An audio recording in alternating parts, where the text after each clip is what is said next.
Hello and welcome to this week's edition of Bophelong with me, Buleng Molebatsi. Growing up in rural KwaZulu-Natal, Ramona Cavan was not exempt from the challenges faced by many young girls in the area she lived in. While she was raised in better condition than most, she too faced the universal teen self-esteem and confidence issues, so she took an interest in learning more about the issues that affect teenage girls. Today, Ramona heads the Happy Days Foundation, which she provides cost-effective and high-quality sanitary pads range to meet the needs of girls in rural areas who cannot afford to buy sanitary pads. Ramona tells us more about her foundation much later in the show, but first, let's meet this woman behind the social movement. She is a self-proclaimed farm girl with a keen interest on social issues affecting the well-being of women. She is Ramona Cavan, an entrepreneur whose upbringing shaped her radical approach of life today. I grew up as a barefooted farm girl in the majestic hills of Inanda. I think most of my institutionalization came from being a rural girl. I grew up with lots of air. I didn't grow up with neighbors, so that was quite an experience moving to Johannesburg. I'm one of 3 children to a farmer as a father and a female entrepreneur for a mother. I grew up very close to my dad. My dad's a sugar farmer. He's worked very hard. If I think about how hard he worked to put us into good schools, and I mean, we traveled 50 k's every day in the morning and 50 k's back to go to good schools because my parents didn't have access to education. You know, they dropped out at a young age. My mom was married young, she had us young. My dad, he was not there because he was constantly working to give us a better lifestyle. And those are challenges that you face. My dad's my greatest hero in business. I learn a lot from him every day. Life on a farm was far from luxurious. Growing up on a farm is tough. The lifestyle that we lead there it's never great. You know, there's no luxury. We've been hit by crime, we've been hit by protests, we've been hit by jealousy. Anyone in our family, any of my uncles or cousins, they all know the story of the farm, about the let's go get water from a tanker, or my grandparents will always talk about how there was just no food to eat at certain points and they worked very hard to plant vegetables and that sort of thing. Like any other child, Ramona wanted to fit in with other children her age, and she found that difficult as children from her school wouldn't come to her home because of how the area she lived in was perceived back then. The area that we live in is termed dangerous, and an environment is dangerous if you're not institutionalized in it. And for us, it's normal. I mean, my parents are still there. In her high school years, this changed when she expanded her pool of friends who were not bothered by where she lived. During my high school years, yes, my friends would come stay over. That was an interesting transition because my brothers and I went to different schools and our friends were mixed race. And seeing the transition of that during early post-apartheid days was also fun. Having my friends come over who are not the same race as us and seeing my grandparents react. As conservative as the family was at the time, they allowed certain cultural influences to be part of their children's lives. You know, my brother and I were the only 2 Indian kids that did isiZulu till matric on higher grade, and we passed. It was our second language. Just when she thought she had dealt with her teen struggles, Ramona encountered another struggle, a very internal one that lasted most of her teen years. When I turned 16, I was about 85 kgs. That's about somewhere. I was thin. I mean, I was huge. In my eyes, I was massive, and I was a big girl. So I was always part of soccer and sport and whatever. And but I was heavily insecure about myself as a teenager. I had no sort of understanding of beauty and grooming. I was coming into myself. I was in a school where there were beautiful girls and people, and image was such a massive thing. And I just went drastic. I stopped eating carbs. I drank lots of water. I barely ate. I'd say like I was anorexic at some point because I just wasn't happy with myself until I came down to like 68 kgs. And I was always sick, you know, I was always ill, and And I was so obsessed with becoming that. Like, I wanted to be a supermodel. And I just thought like, oh great, you know, I will starve and be, and my body at that time, I looked like a lollipop because I had a big head with no skin on no fat on my body. I was just like literally a strange looking girl. And that gave me a complex as well, because I was not accepted as a fat girl, but I was also weird as a thin girl. I was so obsessed with magazine covers. You know, I was so obsessed with the fact that I'm 1.82. I'm about 7 centimeters taller than the average woman in our country. And I was always the big girl. You know, I was always the tall, statuesque woman. I always battled with my height. It was always a problem. And all these glossy international magazine covers always had this unrealistic notion of beauty. After years of her battle with self-image, Ramona decided to break the silence about issues affecting young women on her radio show, a career that didn't quite receive the reception she was hoping for from her parents. That's coming up after the break. Stay right here.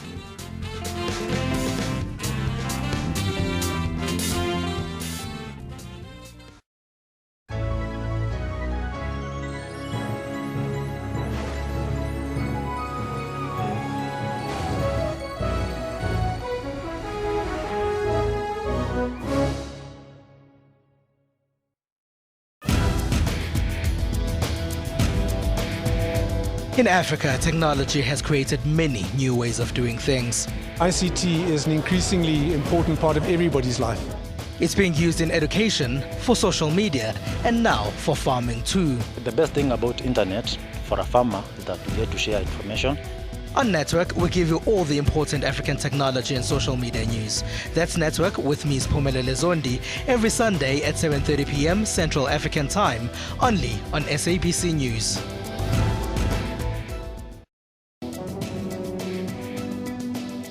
Our eyes are the window to the beautiful wonders of the world, but blindness enhances other senses. Technology has made living with blindness easy. If you look at the side here, it's got like grooves in there. Yeah. So the first one after when it comes together will be at 20 Rand, 50 Rand. And if I slide this in, I can see according to the grooves, it's now on 50 Rand. To Steve Kekana, blindness was never a hindrance, but a blessing. You got to know that you are the child of the universe, being blind, and you've got the right to be here. Join your host, Dr. Sello Mutawun, every Saturday from 9 a.m.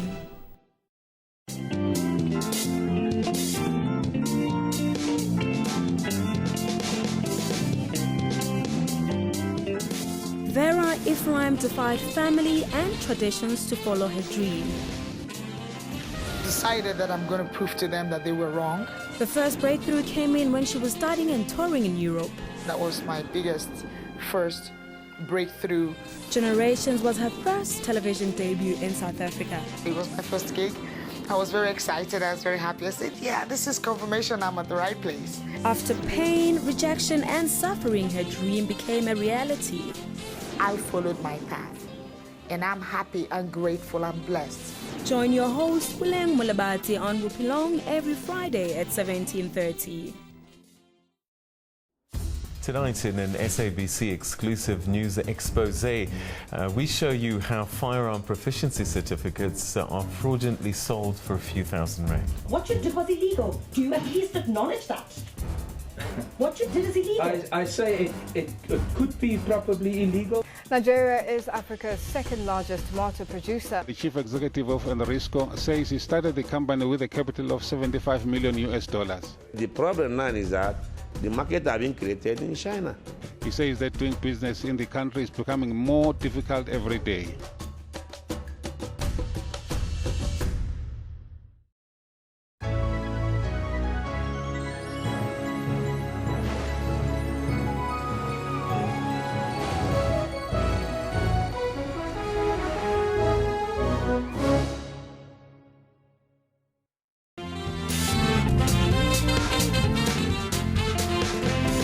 Welcome back. She went from radio presenter to television presenter, brand manager, and all of that led her to the career that she's quite content with. She tells us all about that experience in this next insert.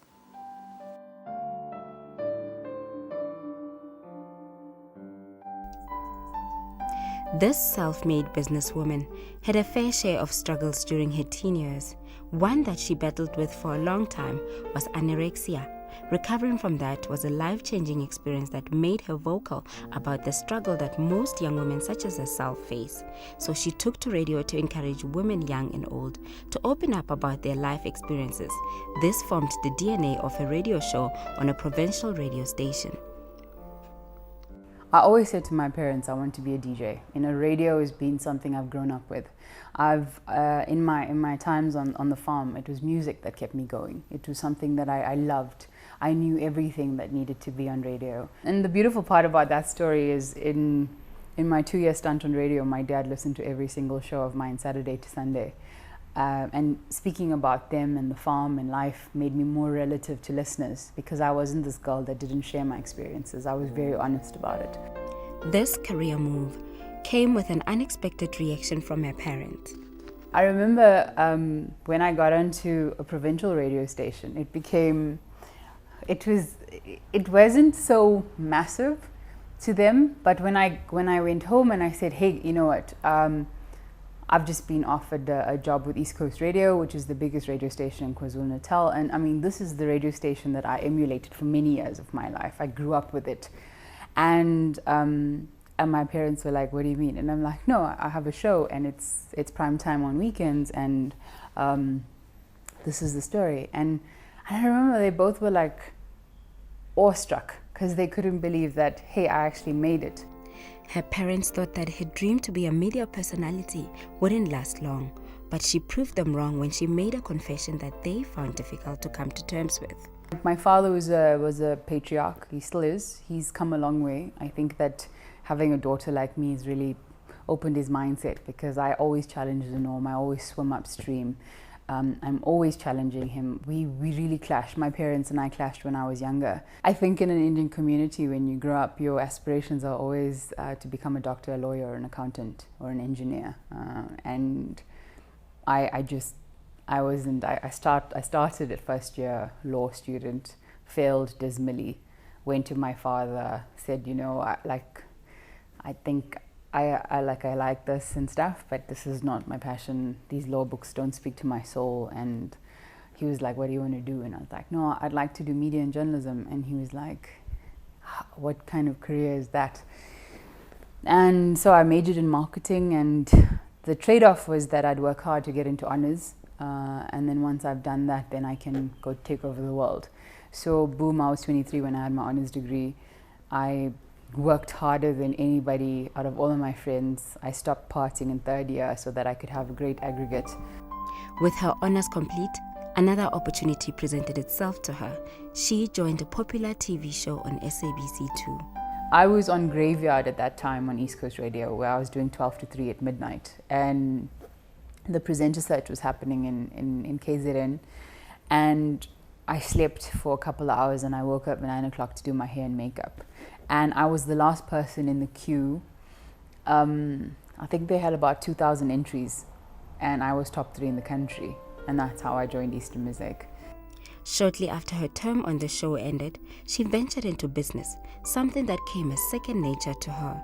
I was 27, I was standing in my mom's premises in her business, and I said to her, you know, this is my thing, and my mom's the strongest businesswoman I know. I gain a lot of strength against all odds. She's built something in 15 years, and I said to her, you know, I think this is the idea for the next 5 years. And she's like, why do you want to wait?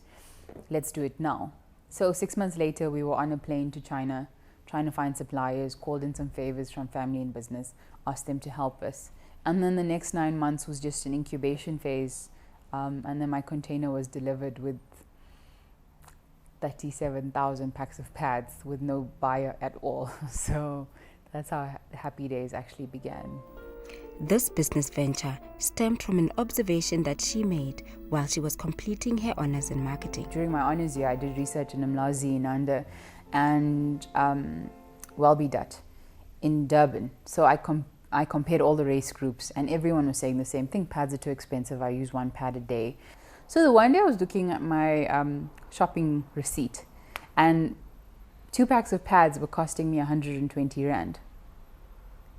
And I thought, how am I, and that was like liners, night pads and day pads, an entire basket full of pads. How is this happening? And at that time I was a township researcher as well. So I was going out, you know, I was helping bigger brands, part of this business, to roll out things that work in the consumer market. And I thought, if there's a disposable income of 3,500 rand across the board in a certain percentage of our country, where's money for pads coming from?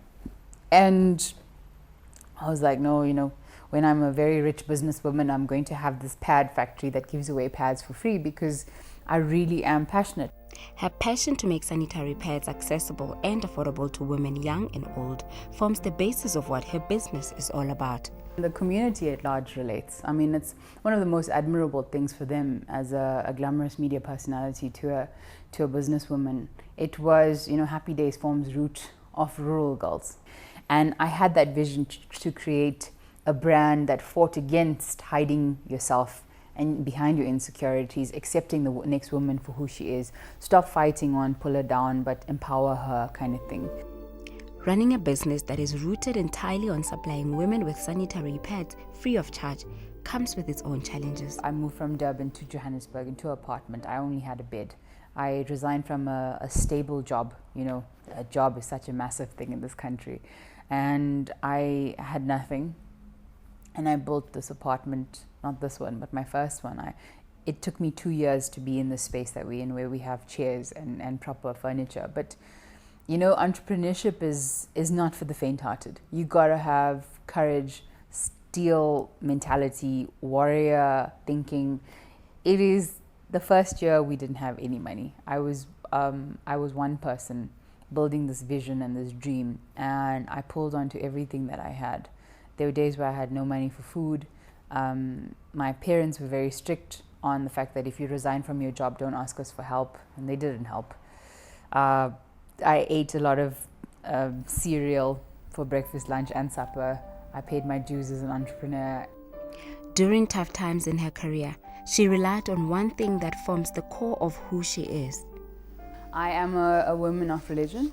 I begin my life with prayer, and I have a great relationship with conversations with God and the universe and spirit. But I'm a huge fan of positive theory and optimist thinking, and I just, you know, I follow my intuition and my gut.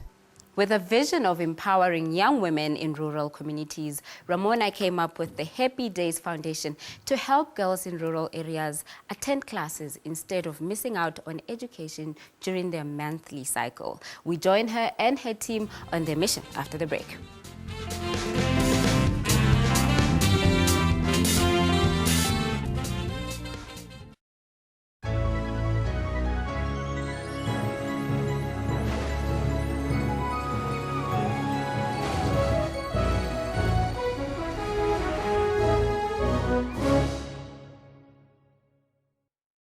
Get all the latest news from the SABC's online news services on our website. Breaking news and in-depth coverage of everything from business, sports to politics and lifestyle. Catch the top news clips and watch live streaming of major news events on the SABC News YouTube channel whenever. Stay connected on the SABC News Facebook page and have your say on news that matters to you. And for the latest headlines and live updates from our reporters, follow us on Twitter.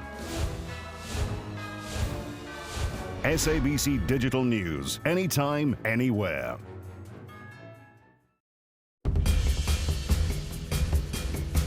Why are we paying for people's faults? And some years down the line, it catches up with you, then you didn't listen. Well, it's a question of, to be fair. They greet you in English, but the entire lecture is in Afrikaans. Are you saying, therefore, General, that the Hawks did not leak the letter? I must just say so.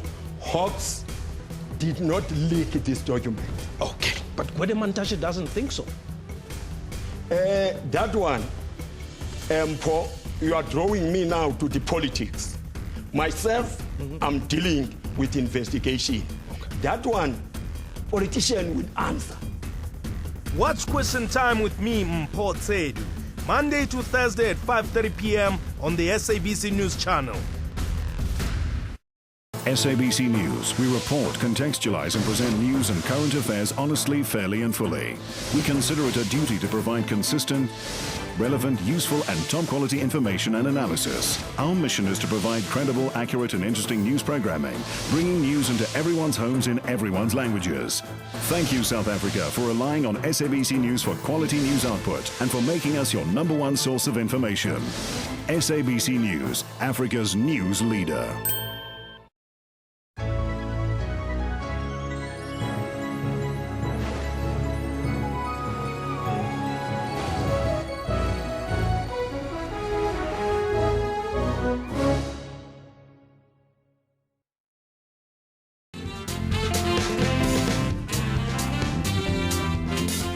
Welcome back. The average South African schoolgirl misses 384 days of school over her educational career because she cannot afford sanitary pads. Ramona, through her Happy Days Foundation, answers the call to keep young girls in school. Ramona has come full circle with her career. Media personality turned entrepreneur. Her passion to improve the lives of women led her to her current business venture that enabled young women to embrace who and what they are. Happy Days was the beginning of breaking the menstrual taboo. I think that it was the positivist thinking behind the brand. It was to shape the, oh no, I can't believe I have, because women see this as a curse and a problem and a taboo and like shunned away, and lots of Indian and African cultures, let's not talk about this, you know. Where does it come from? Let's not serve food, let's not go into temples. I mean, in my religion, it's like that. In the Hindu faith, menstruating women are traditionally considered ritually impure and given rules to follow. Women are isolated as untouchables, unable to return to their family for the length of their period. Ramona interrogates this notion through her sanitary pads brand. Your menstruation lasts for many years in your life, and you just got to embrace it for what it is.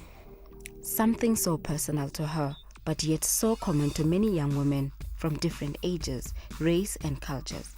This is evident when she and her team visit schools across the country to distribute sanitary pads.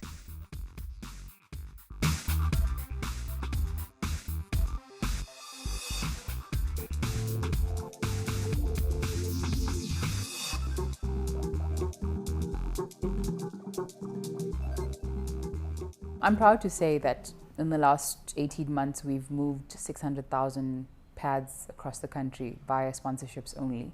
So that's literally JSE listed companies come to us with a figure and a school and a region, and we go out with our team and we give this 1 hour talk and we have discussions and entertainment, and we ask the teachers to leave and the boys to go away, and we create this super safe environment for 500 girls to ask us any question about sex, menstruation, adolescence, pubescence. It's a multifaceted comfort brand. Happy Days gave us the opportunity to use the brand to teach the relationship between 3 things, which is pads, pregnancy, and periods. As a woman leader, I was becoming more and more distraught with the stats of teenage pregnancy. And I thought maybe there's a cooler way of explaining this, opposed to the clinical let's not talk about sex kind of thing. But we're a loud and proud brand. The reason that some of you don't come to school is because you don't have sanitary pads.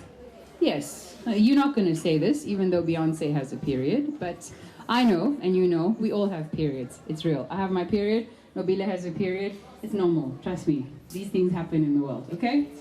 But if you're missing school, it means that you're not going to become what you want to be in the future, right?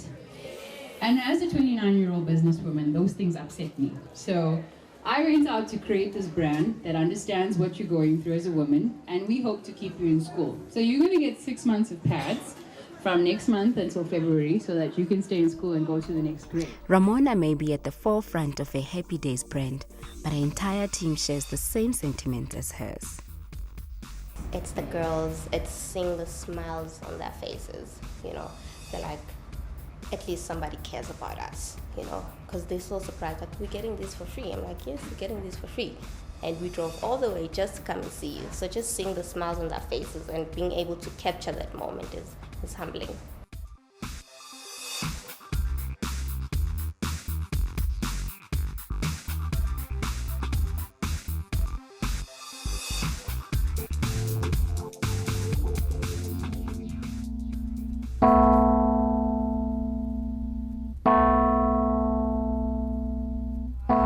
We're really happy because some of us we don't have money to buy some pads, so they help us a lot, and I think they will help us until February. And we really appreciate them. Happy days. Yes. What started as a concept to make sanitary pads accessible to women who are less fortunate has now empowered, transformed, and educated women, all because one woman acted on her dream. And on that inspirational and informative note, we conclude today's program. We continue again next week with another story of change makers. Till next week, it's a goodbye from us here on the show.